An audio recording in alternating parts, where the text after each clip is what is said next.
করতে পারে। কিন্তু এটার সাথে সক্রিয়তার কি সম্পর্ক? তার মানে এইটাই, ওই যে কার্বনের যে ইলেকট্রন ঘনত্ব বেড়ে গেল, কার্বন এবার কি করতে পারবে, সেই ইলেকট্রন দিয়ে বন্ধনে আবদ্ধ হতে পারবে অন্য একটা ইয়ের সাথে, যোগের সাথে, অন্য কোনো মৌলের সাথে। মানে তুই দরকার পড়ে তাইলে, দরকার না বলে না। যেহেতু এখানে ইলেকট্রন বেনজিনকে দিয়েছে, সুতরাং বেনজিনের সক্রিয়তা কি হয়ে যাবে, বেড়ে যাবে। বলবা 2, 3, 4 নং ধাপে, 4 নং ধাপে অর্থপেরা অবস্থানে ইলেকট্রন ঘনত্ব বৃদ্ধি পাবে।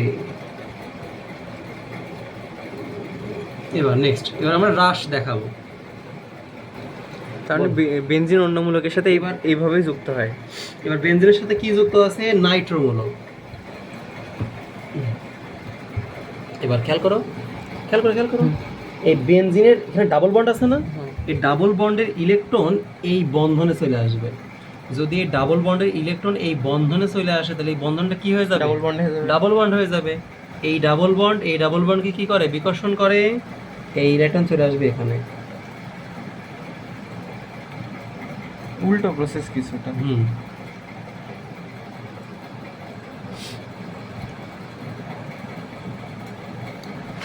এবার তাকাও, এটা কি হলো, এখানে ডাবল বন্ড হলো। এই ডাবল বন্ডের ইলেকট্রন যদি এখানে চলে যায়, তাহলে এখানে ডাবল বন্ড তৈরি হবে। এই ডাবল বন্ডকে বিকর্ষণ করলো, এর হাত ভেঙে গেল।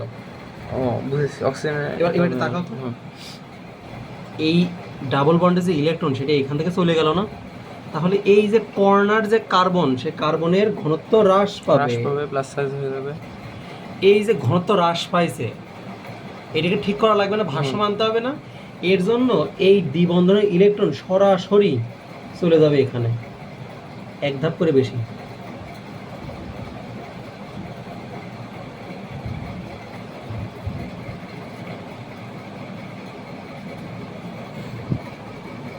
ওকে, যেহেতু ইলেকট্রন এই ডাবল বন্ড থেকে চলে আসছে, তাহলে এই কার্বনের ঘনত্ব কি হবে, হ্রাস পাবে।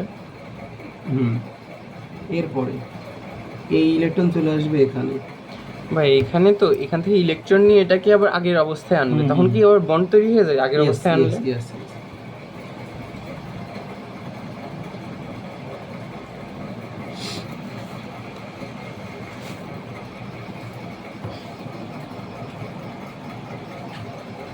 যেহেতু এখান থেকে ইলেকট্রন চলে আসছে, তাহলে এই কার্বনের কি হয়ে যাবে, ইলেকট্রন সংখ্যা কমে যাবে। কমে গেল, এবার হ্রাস পেল, ঘনত্ব হ্রাস।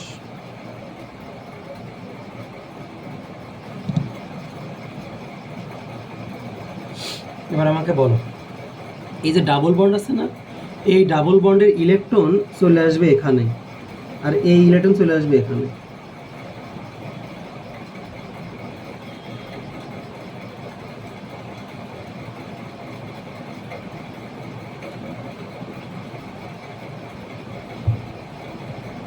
ওকে, এখানে তো এটাও আবার আরেকবার হতে পারতো না, মানে এটা এখান থেকে এখানে দিয়ে দেবে, বুঝি নেই কোথায়। ও না, ঠিক আছে। ওকে, বলে এটা হচ্ছে না, এটুকু তো বুঝে আমি বললাম, এই যে এখানে ইলেকট্রন ঘনত্ব হ্রাস পাইছে না, এই দ্বিবন্ধনের ইলেকট্রন আসবে, আর তখন এই অক্সিজেনের একটা ফাঁকা হাত এখানে এসে নাইট্রোজেনের সাথে বন্ধনে আবদ্ধ হবে।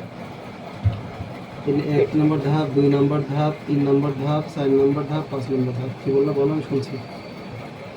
আবদ্ধ হয়েছে 2, 3, 4 নম্বর ধাপে, দেখো এই 2, 3, 4 নম্বর ধাপে কি হবে, মেটা অবস্থা, সরি, অর্থবের অবস্থায় ঘনত্ব হ্রাস পাবে।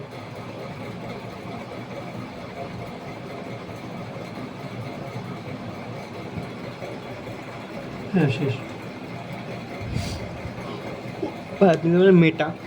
মেটা নির্দেশক। তার মানে এই জায়গায় অর্থবের অবস্থায় ইলেকট্রন ঘনত্ব বৃদ্ধি পাবে, এখানে অর্থবের অবস্থায় ইলেকট্রন ঘনত্ব কি হবে, হ্রাস পাবে। ওই যে প্লাস মধ্যে হ্রাস পাবে, কিন্তু মেটা অবস্থানে বৃদ্ধি পাবে। যেহেতু এনোটো মেটা নির্দেশক, তাহলে মেটা অবস্থানে ঘনত্ব কি হবে বলো, বৃদ্ধি পাবে, কিন্তু অর্থবের অবস্থানে ঘনত্ব কি হবে, হ্রাস পাবে।